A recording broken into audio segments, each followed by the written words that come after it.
Okay, let's unpack this deep dive. We're tackling a really prominent topic today, Pornhub. Yeah, and it can be, well, challenging at times. Definitely. Our mission here is to explore the platform, but, and this is key, we're drawing solely from the facts presented in this one Wikipedia excerpt about Pornhub that you've got. That's right. So think of us as guides through this specific document. Mm. We're here to pull out the key nuggets, the interesting facts, and help you get a clear picture from this source. We'll look at its origins, its scale, which is massive, how it makes money, the big Oh, controversies. yeah, those are significant in the source.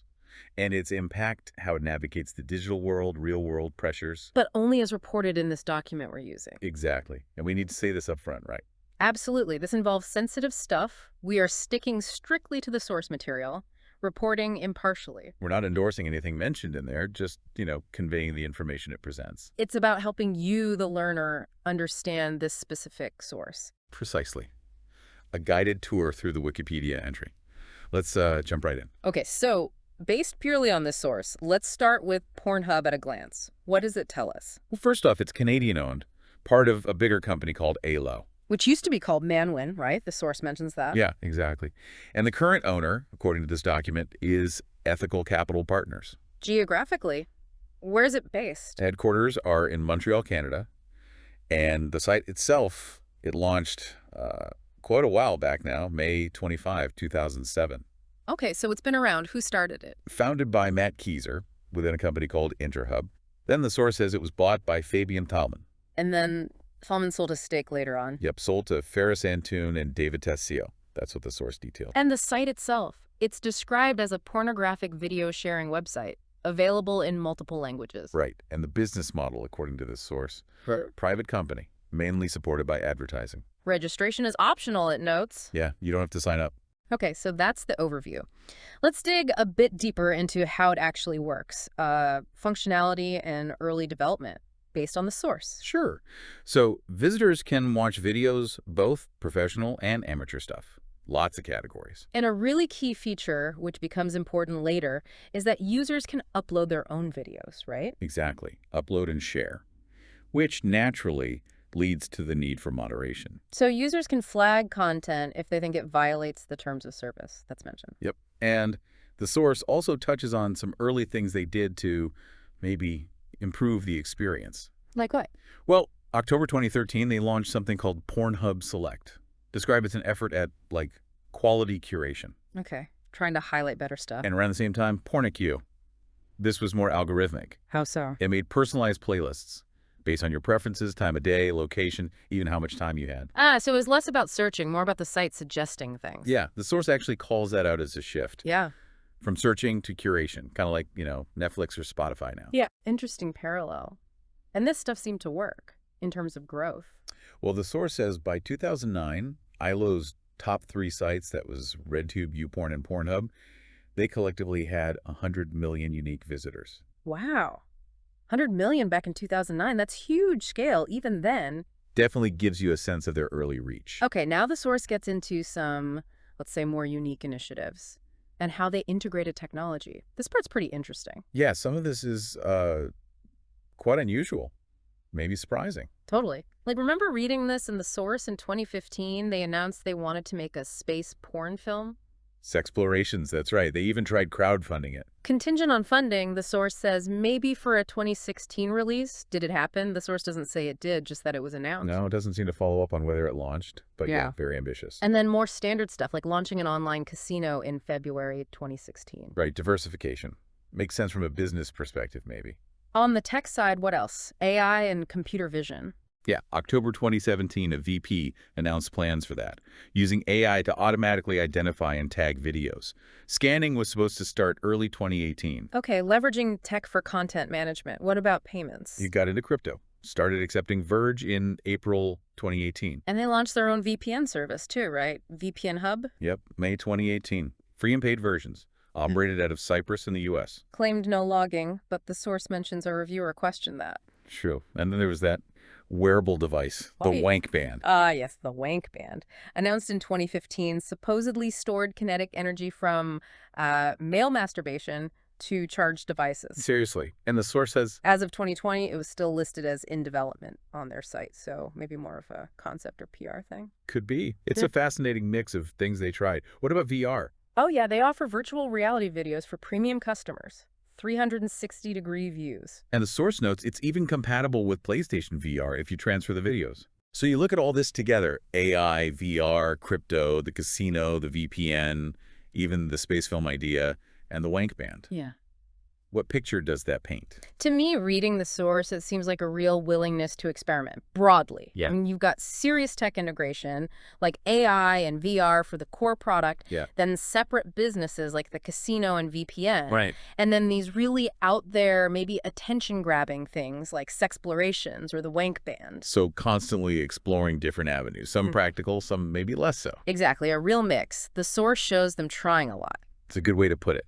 Not just one strategy, but dipping their toes in many different waters. Okay, so moving on from those experiments, Yeah. the source dedicates a lot of space to controversies and criticisms. This feels really central to the narrative in this document. Absolutely crucial. The source directly addresses allegations about hosting non-consensual content. Yeah, it explicitly mentions child pornography, revenge porn, and what the source terms rape pornography. And it highlights criticism that the platform's responses were often slow or just inadequate. Does the source mention how they try to deal with it?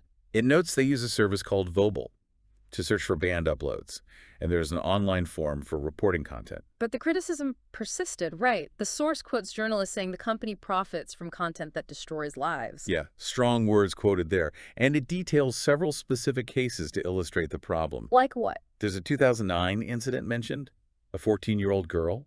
Gang rape videos reportedly uploaded. And the source says? It claims she had to email repeatedly for 6 months and even impersonate a lawyer just to get them removed. Wow, that's really bad if true, as the source presents it. Any other cases mentioned? Yeah, another involving a 15-year-old girl in 2019 and the experience of a UK activist from Not Your Porn. What happened there? Her friend's non-consensual videos were uploaded, and the source notes that clones of the video just kept reappearing faster than they could take them down. Ugh, that sounds incredibly difficult. The source also talks about the girls' door porn case, right? Big one. Owners and employees arrested for sex trafficking October 2019 after a civil suit. And Pornhub's connection. They had a verified channel. It was removed a week after the arrests, and that delay drew criticism, according to the source. And even after the official channel was gone. The source adds that videos could still be found unofficially on the site, which led to lawsuits. Right, the source mentions lawsuits against MindGeek Pornhub, the parent company then. A California civil suit. A Montreal class action seeking $600 million filed January 2021. And another suit from 34 women in June 2021. Serious legal challenges outlined there. Definitely. The source also brings in data from outside groups, like the Internet Watch Foundation, the IWF. What did they find? Between 2017 and 2019, they found 118 instances of child material.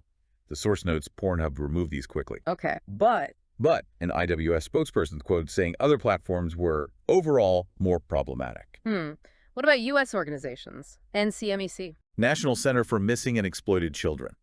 Their 2020 reports, cited in the source, showed over 20 million reports linked to Facebook.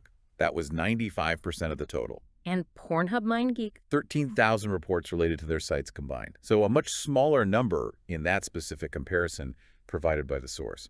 Interesting context from the source data. It also mentions a petition, right? Yeah, an online petition started by Layla Micklethwaite from Exodus Cry called for Pornhub to be shut down. How many signatures? Over 1 million in 2020, the source says, citing non-consensual and child material. And Pornhub's response, according to the source. They reportedly said they were committed to removing such material. The New York Times columns by Nicholas Kristof also feature heavily in the source's account. Very prominently. A 2020 column was highly critical, accused them of monetizing child rapes, revenge pornography, and other abuse. Strong allegations, and there was a later column mentioned too. Yeah, one mentioned for 2025 reportedly cited alleged internal documents, suggesting employees joked about flagged content or moderators knew about it. And that 2020 Kristof column, the source says it had immediate consequences. Huge ones.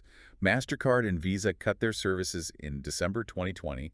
Discover followed suit. Losing major payment processors, that's a massive blow. Absolutely. And Pornhub reacted directly to that and the criticism wave. How so? What did the source say they did? December 2020, they removed all videos uploaded by unverified users. All of them. That must have been a huge change. Drastic. The source says content dropped from 13 million videos down to 4 million. Wow. And their reasoning or justification reported in the source. They stated it showed many uploaders of non-consensual content were also uploading pirated stuff. They used Brazil as an example. And how else did they respond to critics, according to the document? There was a blog post mentioned. It compared their opponents to forces that historically opposed things like Playboy, the NEA, sex ed, LGBTQ rights, women's rights, even the American Library Association. Drawing parallels to historical cultural battles. Interesting framing. Yeah. The source also notes a Vice report from April 2021 alleging that individuals tied to far-right and Christian fundamentalist groups were spreading disinformation and making death threats against staff and sex workers. So, pushback from activists, but also alleged threats from other groups. A complex situation described. Very. And more recently, the source mentions them participating in Meta's Take It Down tool in 2023. What does that do? Helps remove non-consensual images or videos flagged by users. Uses hashes, though the source notes it can't identify edited versions. Okay, so an ongoing effort using newer tech. Now, slightly shifting, the source also mentions non-pornographic content sometimes appearing. Surprisingly, yeah. Users apparently uploaded mainstream films sometimes, or clips with misleading titles like a Puss in Boots clip titled Hardcore Pussy Gets Wrecked. Seriously, clickbait, basically. Yeah, seems like it. Also, esports highlights tagged as gangbang, and even comedic videos, mentioning someone named Ryan Creamer. And didn't the source say they premiered a documentary? Yes. Layla Weinraub's Shapedown in March 2020. Described in the source as part of a larger general commitment Pornhub has to supporting the arts. That's quite a contrast to the main controversies, supporting the arts. It really highlights the complexity, right? Primarily adult content, but also this other stuff. User uploads, curated projects. The source also gets into copyright issues. Yeah, another legal front. A 2010 lawsuit from Ventura Content, who owned Pink Visual. Over what? 95 videos they claimed were on Pornhub and other sites. Ventura argued it was massive piracy, threatening the whole adult industry. How did that end? Settled in October 2010. The terms included implementing digital fingerprint filtering tech, according to the source. And more recently, museums suing them. Right, 2021. Their classic nudes guide, featuring famous artworks, museums like the Louvre, Uffizi, Prado sued. Why? Copyright infringement. They said Pornhub didn't have authorization to use the images. Okay. And one more issue flagged in the source. Malvertising. Yeah, malicious ads. A researcher found ads serving malware back in 2013, specifically named Pornhub and xHamster as big threats then. And it happened again later. 2017, a security firm reportedly found malicious ads running for over a year. Potential to install harmful software. So looking back at this whole controversy section in the source, what's the main takeaway for you? It seems to paint a picture of a platform just constantly grappling with the huge challenge of user-uploaded content at scale. Facing really serious allegations. Responding to pressure, implementing measures, but still facing criticism, and navigating all these legal and financial hits. It really feels like a central tension described in this document. Absolutely. It's woven throughout the source's narrative. Okay, let's shift gears a bit. The source does cover some other aspects, like philanthropy and awards. Yeah, a different side presented. It mentions breast cancer awareness events, like a boob bus for free exams in 2012. And a campaign called Save the Boobs. Right, October 2012. Offered to donate a penny per 30 views in certain categories. But didn't the source say there was an issue with a charity? Yeah, the Susan G. Komen Foundation reportedly rejected the donation offer and asked them not to use their name. So what did Pornhub do, according to the source? They tripled the calculated amount from about 24K to 75Ks and split it among other charities. Interesting response. Any other campaigns mentioned? An environmental one. Pornhub Gives America Wood for Arbor Day 2014 said they planted trees. Okay. And they have awards shows. Annual event started in 2018, the source says. First one in LA. Kanye West was creative director. Kanye! Really? And he debuted a music video there. That's what the source states. Bad Bunny headlined the second show in 2019. And later awards. Held online or winners just announced. No big ceremony mentioned for later years in the source. So these seem like efforts to present maybe a more mainstream or positive public face. You can interpret it that way, based on what's in the source. True. A definite contrast to the controversy section. Right. Now, shifting again, the source dives into search trends and usage stats. This is where they leverage all that data they collect. Yeah, this part is fascinating. The source even quotes their insights team, calling their data the Kinsey report of our time. High praise for their own data. What kind of insights do they release, according to the source? Lots of stuff through Pornhub Insights. Regional differences, gender search patterns. Like, it notes 37% of searches for gay male porn were by women. That's specific, popular search terms. Hentai cited as the top U.S. term in the first half of 2017. They also look at correlations with current events. And they do year-in-review reports. Since 2013, yeah. The source also highlights external research using this type of data. Seth Stevens-Davidowitz. From the book Everybody Lies, what did his research find as presented here? It found, based on search data, that 25% of female searches for straight porn used keywords related to pain or humiliation.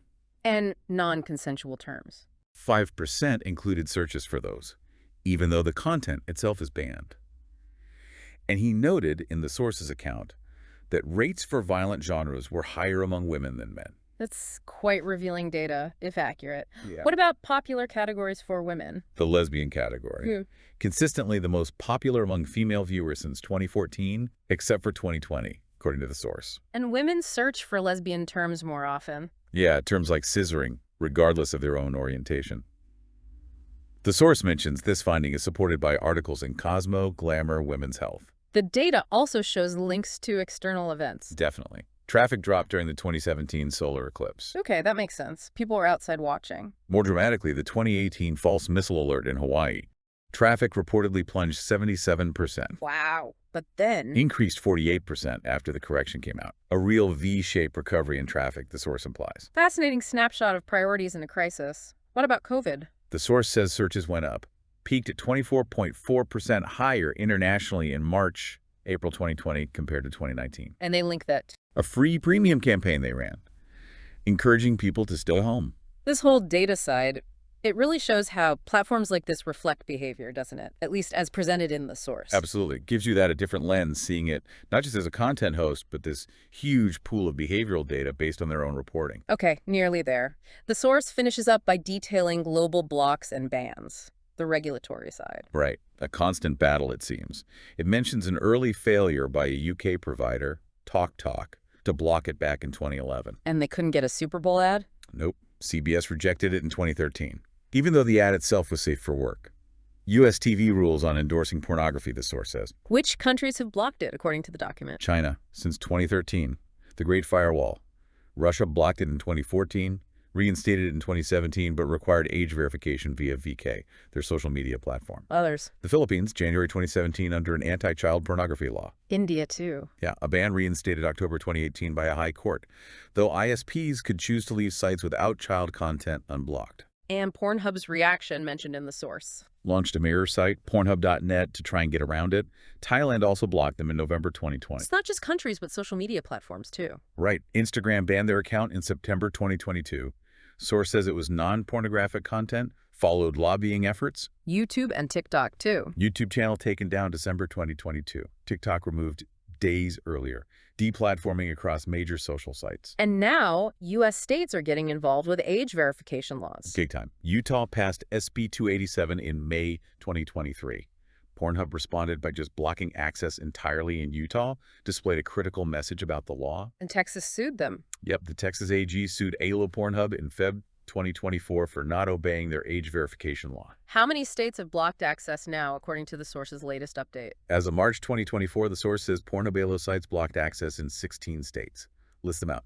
AL, AR, LA, MS, MT, NC, UT, VA, FL, NE, KS, ID, KY. Okay. And they display messages criticizing the laws in those states. That's what the source indicates. So a real patchwork of access across the U.S. now, driven by these state laws. It shows that constant push and pull with regulators, national and local. Definitely. A complex, shifting legal landscape they have to navigate. Okay, finally, the source just briefly touches on cultural impact. Yeah, a couple of interesting notes. It mentions the 2013 film Don John. How is Pornhub involved? The company reportedly cooperated, helped the director find clips for the montages used in the movie. And that intro sound, the jingle. Yes, the Pornhub community intro, that 3-second drum and bass thing. The source calls it a cultural phenomenon. Executives acknowledged it. Yeah, it went viral. Yeah. Student bands played it. TikTok trends used it. The source mentions feminist activists see the reactions to it as reflecting overconsumption of porn. An interesting interpretation noted there. And it's even used by viewers on Twitch streams sometimes. And lastly, it mentions the documentary Money Shot, the Pornhub story from 2023. Right. Covers the opposition, performer views, features people like Christoph, the journalist, and a lawyer for women suing the company. So it shows the platform's presence isn't just online, it seeps into broader culture, intentionally or not. Exactly. Award shows on one hand, viral jingles on the other. It leaves a footprint. Wow, okay, that was a lot. We really unpacked that source. From the sheer scale and structure, Its origins, business model, those sometimes strange tech experiments. to the really serious core controversies about content, the responses, the legal battles, payment processors. The philanthropy efforts, the data insights they publish, the global blocks, and yeah, that cultural footprint. It's a really complex picture painted by this single source, isn't it? Definitely. A platform operating this massive scale, using tech and data, but constantly facing these huge legal and social challenges, especially around user uploads. So for you, the listener, thinking about everything we've pulled from this document, especially that contrast, on one hand, the source presents them positioning their data as this Kinsey report of our time. Yeah, a source for understanding behavior. But on the other hand, these profound controversies detail in the source about illicit content, accountability, the lawsuits. How does this whole situation, as described here, force us to think about the digital age? About the tension between scale, privacy, freedom of expression maybe, and accountability for what happens on these massive platforms. Exactly. Consider how that tension being this huge data source and facing serious allegations over harmful content, according to this document. How does that challenge our ideas about data, consent, and corporate responsibility online today? It's definitely something to mull over, a lot packed into just this one Wikipedia excerpt we explored.